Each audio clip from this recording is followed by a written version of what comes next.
Hey, thanks for tuning in for this one. I'm getting slightly out of my comfort zone because I'm making a prediction here, but as the video unfolds, you will learn exactly why I think it is a conservative stance to bet on the market continuing to charge forward for at least the next 2 years. I'm going to throw a lot of numbers at you that I came across in my research, and although I'm making a prediction for the market as a whole, I will share some of what I have been seeing personally in my own market, which is the greater Cleveland, Ohio area. My name is Ben Murphy, my channel is Simple Real Estate, and I'm a realtor with Howard Hanna. My team ranks in the top 3% of the company, which is the nation's largest independent brokerage, and I am a real estate investor as well. I'm only telling you this so you can feel validated for listening to my opinion on the topic. But even a top producing realtor with over 16 years of experience needs to dig into data and research done by much larger third-party sources to have a basis for a forecast. So that's what I did. Research says under 50% of millennials own their own homes as of 2021. They are also at the age where the likelihood of them making a housing purchase is at its highest level. Comparatively, the baby boomers and silent generation both are at about 78% of their population owning a home. Based on those numbers, it could be argued that we should expect that about 30% of millennials are still on their way to home ownership. Now, yes, it's true, the majority of millennials have different habits and a different perspective than the previous generations. So I expect that many of you would argue that we should not anticipate millennials to have as high of a home ownership percentage as their predecessors. I disagree with that forecast based on one staggering statistic, and that is the percentage of millennials who are married. 26% of millennials are married, and that is about half of the baby boomers percentage. There are about 72 million millennials and 76 million baby boomers. So if I had to make a bet, I would put my money on the millennials requiring more housing than baby boomers, because right now, during their peak home buying years, there are more single-person households than in past generations. Nonetheless, I will maintain a super conservative prediction by saying that at least 3% of millennials, which is 2.16 million of them, are buying their first home each year over the next 5 years. There should be no argument against that figure because that's actually lower than what has been recorded over the last couple of years. This figure is further proven to be conservative when we consider that millennials have been responsible for 37% of the total home sales from 2013 to 2020. I'm just saying that each year, 3% of their population will be brand new buyers who do not have a home to sell. That number in itself would account for 30% of the yearly housing supply, and yes, I am including the forecast of over 1 million new homes being built each year in the upcoming years into that supply. Statistics show that in 2020, there were 6.5 million homes sold in the US. About 900,000 of those were new construction. 2021 stats forecast somewhere around 1.3 million new homes to be completed and more going up each year after. So maybe eventually we will overbuild and have a change in the market. But for now, there are reports conflicting between us being 3.8 million to 5.5 million homes short of what we need in order to have the healthy supply. Quick math based on those numbers says we're around 3 years away from getting to where we need to be. But I'm predicting a rise in office building and retail conversions into condos and apartments will help to boost the number of housing units available, and that will cut down the amount of time that it takes for balance to occur. I did absolutely zero research on that trend, so maybe I'm being foolish to assume that something like that would happen on a large enough scale to actually have an impact, but I just can't see how that trend won't develop. Anyway, from the actual data that I mentioned, I am making what I feel to be an easy prediction that we are at least 2 full years away from being able to provide balance to our inventory by way of new construction homes. We simply need more homes, so the new construction is the solution to level us out. Research provided by Freddie Mac points out that for more than 30 years, we have neglected to build anywhere close to enough new homes for the entry-level price range.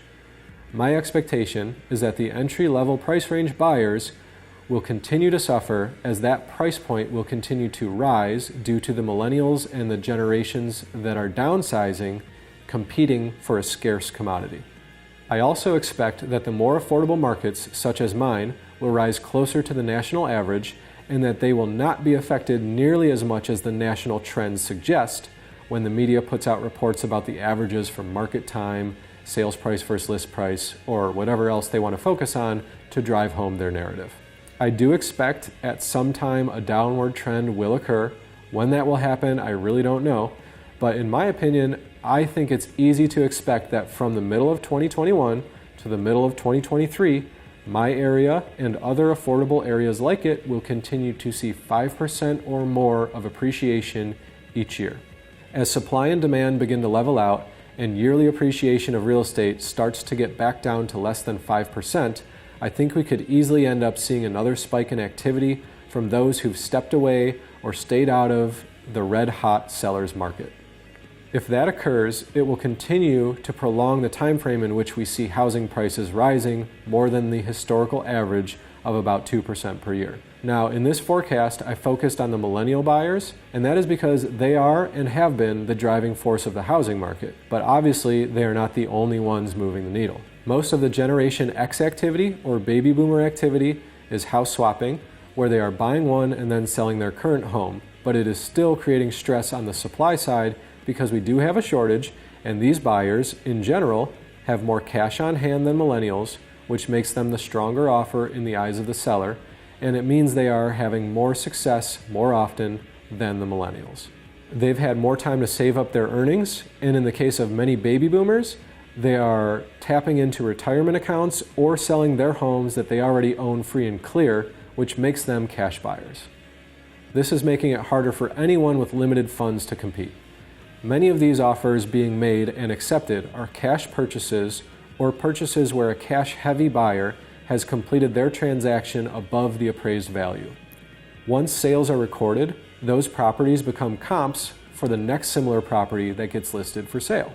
This also allows for the next comparable property to appraise for a higher amount, and it gives the seller the opportunity to sell to a buyer with less cash on hand because they won't have concerns about the home appraising for the price that they need.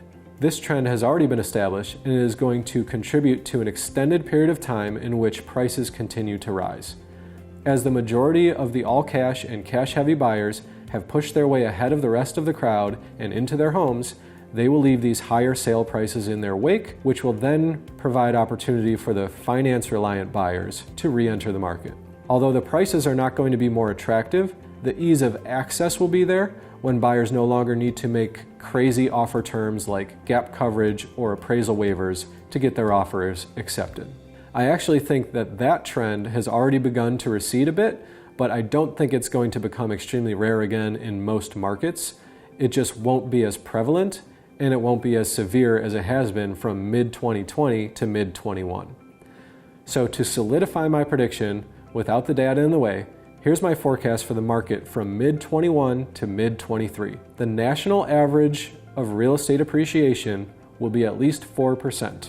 The larger Midwest metropolitan areas and others like them will experience appreciation that is higher than the national average and not less than 5% per year. Entry-level price points will rise across the nation, and the media will probably continue to report that millennials and the upcoming centennials are being priced out of home ownership. Although the market will remain to be a hot seller's market by comparison to historical data, there will still be a sigh of relief for home buyers that they are not competing in a landscape as harsh as the first half of 2021 has been. Waiving appraisals and super cash-heavy purchases will recede as sellers begin to worry less about appraisals due to the concern of inflated comparable sales on record. All of these events will have the media painting a picture of the inevitable market crash on the horizon. The market will not crash. I hope this insight proves to be helpful to you on your journey. If you are looking for an all-star agent in your area who has their finger on the pulse of your local market, feel free to shoot me a message or leave me a comment, and I will tap into my network to get you connected. I would love it if you would subscribe to my channel, even if it is because you think that I'm wrong and you can't wait to troll me in July of 2023.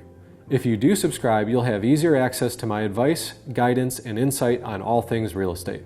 Check out some of my other videos to see an array of topics I have covered, and activate the alerts so you can benefit from fresh content as quickly as I can produce it. Thanks again, and stay tuned for more.